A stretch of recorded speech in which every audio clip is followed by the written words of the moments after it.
بسم الله الرحمن الرحيم. الحمد لله رب العالمين، الصلاة والسلام على حبيبنا محمد وعلى آله وصحبه أجمعين. باسی شرکی قومیەتمان کرد، ڕەگەز پەرستی و نەتەوە پەرستی. باسی شرکی خاک پەرستیەکەین کە پێ وترێ شرکی وەتەنیەت. خاکەکەی خۆت بپەرستی بە شێوەیەک ئاسایی بێ بەلاتەوە، ماڵ و گیانی خۆت بکەیتە فیدای. نە ئەتوانی ماڵ و گیانی خۆت بکەیتە فیدای نەتەوە، نە خاک، نە ئاڵا. چونکە خوای پەروەردگار لە قورئانە فەرمێ إن الله اشترى من المؤمنين أنفسهم وأموالهم بأن لهم الجنة. أفرمي الله جل جلاله كريبيتي لمسلمانان ولإيمان داران نفسيانو ماڵیان بەوەی کە بەهەشتیانەیە. واتە هەموو ئیماندارێ ئەبێ نەفس و ماڵی خۆی فرۆشت بێتە خوای پەروەردگار لە بەرامبەر بەهەشتە، نەک لە بەرامبەر خاک و نەتەوە و ئاڵایە. بۆیە بەڕاستی گەورەترین عیبادەت قوربانیدانە بە نەفسی خۆت و قوربانیدانە بە ماڵی خۆت، بۆت نییە لە پێناوی خوایە نەبێ بیدەی. هیچ شتێ لەسەر و ئیسلامەوە نییە و هیچ شتێ لەسەر و مسلمانانەوە نییە. بۆیە تۆ ئەبێ خۆت بفرۆشی بە خوای پەروەردگار، تەنها ئامادەبی لە پێناو ئەو دینەکە یا بڕۆی لە بەرامبەر بەدەستهێنانی بەهەشتە. جا بۆیە ئیسلام وەتەنیەتی تیانیە، زەوی پەرستی تیانیە، خاک پەرستی تیانیە. خوای پەروەردگار لە قورئانە فەرمێ یا عیبادی إن أرضي واسعة. فرمي أي عبد كانم زوي من فراوانة، همو زويك هي خوايا، ملكي كزنية، فإياي فاعبدون.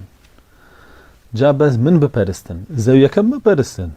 زويك من دروسم كردو بوتان، بو خزمتي ايوم دروس كردو، أو ما پرستن، خم بپرستن. خوای پەروەردگار لە قورئانە فەرمێ إن الأرض لله،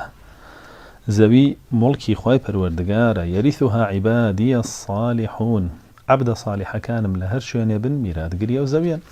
ئەگەر تۆ عەبدێکی صالحی، هەموو خاکی سەر زەوی هی خوایە، کەواتە خوای پەروەردگار بە میرات لە هەر جێگایەکە تۆ بتەوێ بۆی داناوی. و خوای پەروەردگار لە قورئانە سەرزەنشت و زەمی ئەوانە ئەکا کە لە مەککە مانەوە و هیجرەتیان نەکرد بۆ مەدینە، بەهۆی ئەوەی کە گوایە لاوازن بێدەسەڵاتن، زەویەکەی خۆیانیان بەجێ نەهێژ، وتیان لێرە کەسابەت باشترە، لێرە ئیشتر باشترە، لە ناو خزم و کەسی خۆمانین و لاوازین و مستەضعفین. ئەگەر بچین بۆ مەدینە کەس نامانگرێتە خۆمان و تیا چین. خوای پەروەردگار زەمی کردن و فەرمووین الذین توفاهم الملائکة ظالمی أنفسهم قالوا فيما كنتم. کەسانێک لە مەککە مسلمانن، ئیماندارن، خوای پەروەردگار مەلایکەی عەذاب بنێرێتە سەریان بۆ ڕەحکێشانیان، لە بریەوەی مەلایکەی ڕەحمەت بنێرێت سەریان لە کاتێک ئەمانە ئیمانداریشن. مەلایکان پێیان ئەڵێن فیمە کونتم، بۆ هیجرەتتان نەکرد، بۆ خاکەتان بەجێ نەهێشت کە کوفر و شیرکی تایە، بڕۆن بۆ خاکی ئیسلام. نەتانزانی ئێوە نابێ وابەستەی خاک بن، بەڵکۆ بێ وابەستەی دین بن. قالوا كنا مستضعفين في الأرض، ئێمە لاواز بووین لەسەر زەویە، ئەترساین لەناو قەوم و قەبیلەی خۆمانە و لە خاکی خۆمان وە دەرچین، نەتوانین ژیان بکەین لە جێگایەکی ترە. قالوا ألم تكن أرض الله واسعة فتهاجروا فيها. نەتانزانی زەوی خوای پەروەردگار فراوان ناتوانن هیجرەتی تیا بکەن، و خوای پەروەردگار هەر کەسێ هیجرەت بکە، خوای پەروەردگار دەروازەی لێ واڵا ئەکاتەوە، زەوی بۆ واڵا ئەکاتەوە و ژیانی پێبەخشێ. ومن يهاجر في سبيل الله يجد مراغما كثيرا وسعة. ئەوەی لە پێناوی خوای پەروەردگارە هیجرەت بکە، خوای پەروەردگار دەروی لێ ئەکاتەوە، فراوانی بەڕوویە ئەهێنێ، نیعمەتی زۆری بەسەرە ئەڕژێنێ. بۆچی هیجرەتتان نەکرد؟ ئەوە بەهانەکەیان بوو، بۆیە فەرمێ فەئولائیکە مەئواهم جەهەنەم وەسەئەت مەصیرە. ئەوانە شوێنیان جەهەنەمە و سەرنجامێکی خراپیانەیە. جا بۆیە یەهودیەکان تووشی شیرکی ئەم خاکپەرستیە بوون، تووشی شیرکی ئەم خاکپەرستیە بوون. خوای پەروەردگار لە قورئانە فەرمێ ولو أنا كتبنا عليهم أن اقتلوا أنفسكم أو اخرجوا من دياركم ما فعلوه إلا قليل منهم ولو أنهم فعلوا ما يوعظون به لكان خيرا لهم وأشد تثبيتا. فرم بەڕاستی یەهودیەکان ئەگەر پێمان بووتایە کافرەکانی ناوخۆتان بکوژن، ئەوانەتان کە لە ناوتانە گوێرەکە پەرستیان کردو بیکوژن نەیانەکرد نەتەوە پەرستێتیانە کرد و خۆشیانە ویست ئەوەی خۆڕۆژۆ من دیارێک لەو زەویەتان دەرچن کە زەوی کوفر و شیرکە کوفر و شیرکتان تیان ئەنجام داوە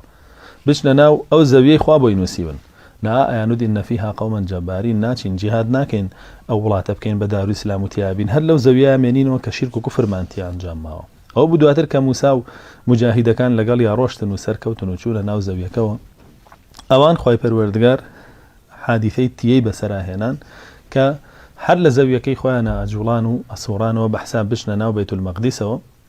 بەڵام هەر لە زەوی کوفرەکە و شیرکەکەی خۆیان نابوون بۆ ماوەی 40 ساڵ تا خۆی پەروەردگار تەوبەی لێوەرگرتن و هێشتی داغڵی بەیت المەقدیس ببن جا بۆیە بەڕاستی یەهود تووشی ئەو شیرکە بوو ئامادە نەبوو زەوی کوفر و شیرکەکە بەجێبێڵێ و ئامادەش نەبوو ئەوانە بکوژێ کە شیرکی ئەنجام ماوە و کوفری کردووە حەدی ڕیدایان لەسەر تەطبیقکە بۆیە خۆی پەروەردگار بۆ شێوە عقوبەیدان 40 ساڵ هێشتنیەوە لەو زەویە جا بۆیە خاک پەرستی و نەتەوە پەرستی هەمان شیرکەکە یەهود خۆی تووشی بوو و بەهۆیەوە سزای وەرگر بۆیە خۆی پەروەردگار فەرمێ گەر ئەوانەوەیان بکردایە کە ئەمرمان پێکردن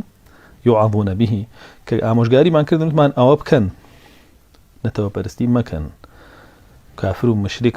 حکمی ڕیدەی بەسەرا تەطبیقکەن ئەوانەتان کە گوێرەکەیان پەرستەوە مرتەد بوونەتەوە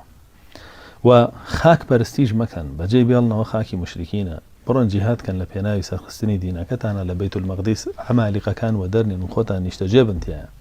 ئەمان نە خاکەکەیان بەجێ هێشتوونە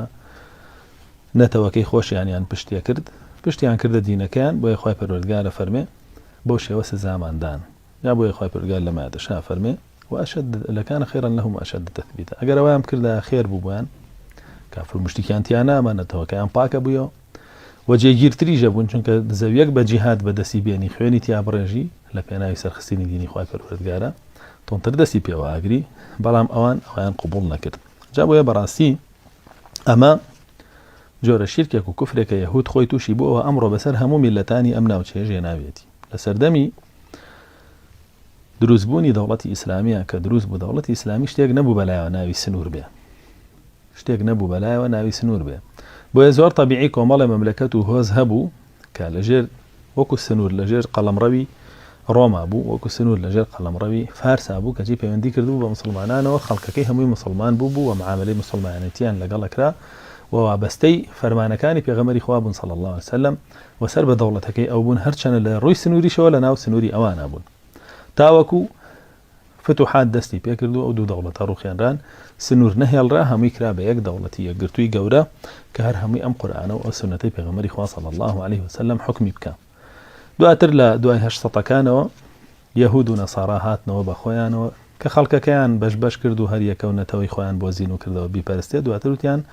با یەک خۆیان نەبێ ئیگنا زەرەرەکەن ئەگەر واز لەو یەک خۆیان بێنن کۆ بنەوە با یەک خوا نەبێ جگە لە خوا بیپەرستن با چەند خۆیەک بێ هەستان خوای خاکیشیان بۆ دروستکردن هەر یەکە و سنوورێکیان بۆ کێشان بەدەست کرد وتیان ئەمە خاکی کوردان ئەمە خاکی عەرەبان ئەمە خاکی فارسان ئەمە خاکی تورکان بەڵام بەخوا خاکی کوردان جارێ ناین لە بەرەوەی سەلاح الدین یان زۆر عەزیەتی یاوین با بکەین بە چوار بەشەوە لەسەر لە چوار دەوڵەت داینین بەو شێوە سنووریان دروست کرد لە بینی دەوڵەتەکانە وەوان لێکردن ئەم دەوڵەتانە کە پێشتر هەمووی یەک خاک بوو هەمووی مسلمان بوو هەمووی خاکی ئیسلامیە پاراز هەر هەمووی چەک هەڵبگرێ و لەسەر سنوورەکان بەرامبەر بە یەکتری بوەست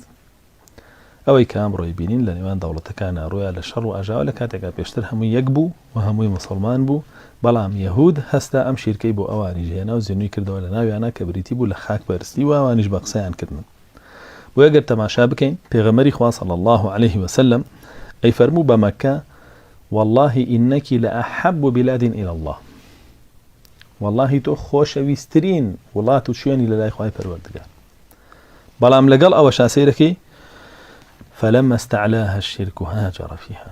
كاتك كزاني شرك دەسەڵاتی هەیە بەسەریا و کوفر دەسەڵاتی هەیە بەسەریا بەجێی هێشت تەواو خاکی من نییە هەتا وەکو ئازادی نەکەم لە شرک و کوفر هەستا ڕۆشتە مەدینە و مەدینەی کرد بە خاکی خۆی لەبەرەوەی کە مدينة شرك وكفر تيانبو والتوحيد تيابو جابوا نشتماني مسلمان نشتماني إنساني مسلمان أويا كدينكيت يا بعزته كدينكيت يا سرورة نك أو بك يا ساو كفر وشرك أحزاب وغروب علمانية وديمقراطية وسكولاريزم وأبابتانتي أسر كام ربطي ونتبع علمانية بالي وحسر معالمة كيشا سكولاريزم وحكميك لسعي سري خوف روشكاني نو مسلمانان ولها معالمة ولسعي نفامي ونزاني كوملك بنا مسلماني بمعي كهستاون همو غاورو همو جولكيك وهمو نتويك يعني كدو ببراي خوان بەڵام ناچن هەموو مسلمانێ بکەن بە برای خۆیان هەموو دینەکانی تر برامان بەڵام مسلمان بۆ مسلمان مادام کورد نییە مادام فارز نییە مادام عەرەب نییە مادام تورک نییە و لە خۆمان نییە دوژمنمانە لە سەری ئەو خوتانەی ماسۆنیەتەوە ئەبۆ شێوەی لێ هاتووە جا بۆیە هەر کاتێ پێغەمبەر صلی الله علیه وسلم لە سەفەرێ بگەڕایەتەوە بۆ ناو مەدینە تەماشای دیوارەکانی مەککە مەدینەیە کرد و بیناکانی مەدینی لێ دەرەکەوت و خانوەکانی لێ دەرەکەوت زەختی لە وشترەکەی ئەکرد خێراتر بڕوا بگاتەوە بە مەدینە ئەنەسی کوڕی مالیک ئیجارەتەوە و ئەگەر بهاتە لەسەر ئەسپیش بووە زەختی لێگەر خێراتر بڕوا بۆ لە خۆشەویستی مەدینەیە ئەنەسی کوڕی مالیک ئیجارەتەوە لە صحیح بوخاریە بۆچی مەدینەی خۆشەویست لەبەرەوەی ئیسلام تیا عەزیز بوو ئەی بۆ شێوە بەرەو مەککە ناڕۆی لەبەرەوەی کوفر و شیرکی تیا بوو ئەسڵەن هیجرەتی لێ کردبوو فەرموو خۆشەویستترین جێگای لەلام و لای خوش خۆشەویستترین جێگای سەرزەویت بەڵام کوفر و شیرک زاڵ بووە بەسەرتاوە ئەوە منیان وە دەرنا بۆیە ڕۆشتم خۆ ئەگەر داروی ئیسلام بوویتە ناڕۆشتم لێت بۆیە لێ ڕۆیت ئاو بوو دواتر هیجرەتی کرد و بەسەربەرزی هاتەوە ناوی وابین پێغەمبەری خوا صلی الله عليه وسلم لە فەرمودەکانیە کە باسی فیتنەکە فەرمێ ئەلا إذا وقعت الفتنة إن الإيمان بالشام يا ألا إن الإيمان بالشام إذا وقعت الفتنة بزانني خلقينا إيمان لشام كاتك فتنة برباء به كفتنة كان دروس به إيمان لشام بۆ فەرمێ ئیمان لە شامە لەبەرەوەی ئەهلی جیهاد لەوێ کۆ بنەوە و ئەهلی جیهادیش لەو پەڕی ئیمانە جا بۆیە وەکوایە ئاماژە بدا لە وڵاتەکانی خۆتان دەرچن بڕۆنەوە جێگای ئیمانی لێ جا بۆیە بین لە فەرمودەی تریشا پێغەمبەری خوا صلی الله عليه وسلم ئاماژە بەوەدا فەرمێ کە لە کاتی فیتنەکانە هەر هەمووتان دەربچن بەرەو وڵاتی شام وە لە چەند فەرمودێکا باسی فەزڵی شامەکە بۆی بیسەلمێنە کە ئیتر باشترین مسلمانان لەوێ کۆبنەوە و تۆ لەگەڵ باشترین مسلمانان بی باشترە بۆت ئەمە لەبارەی شیرکی خاک پەرستیەوە کە ئەمڕۆ هەیە و بەربڵاوە لە ناو خەڵکیا لە کاتێکە ئیسلام گوێی بە خاک نەداوە بەڵکو دینت لە هەر شوێنێ عیزەتی هەبێ تۆ ڕوو بکە ئەو جێگایە کە دینەکەت سەروەرە و عیزەتی تایە ئەگەر هیچ جێگایەکە دەست نەکەو کە دینەکەت تایە بە عیزەت و سەروەر بێ ئەو وەختە لەگەڵ ئەو مسلمانانە ئەبی کە حرام و حەڵاڵە پارێزن و تەوحیدیان پاراستووە و دینەکەیان بە جوانی پەیڕەو ئەکەن و لە لۆمەی لۆمەکاران ناترسن ئەگەر هات وەکو دەوڵەت نەبوو لەگەڵ مسلمانان خۆیانەبی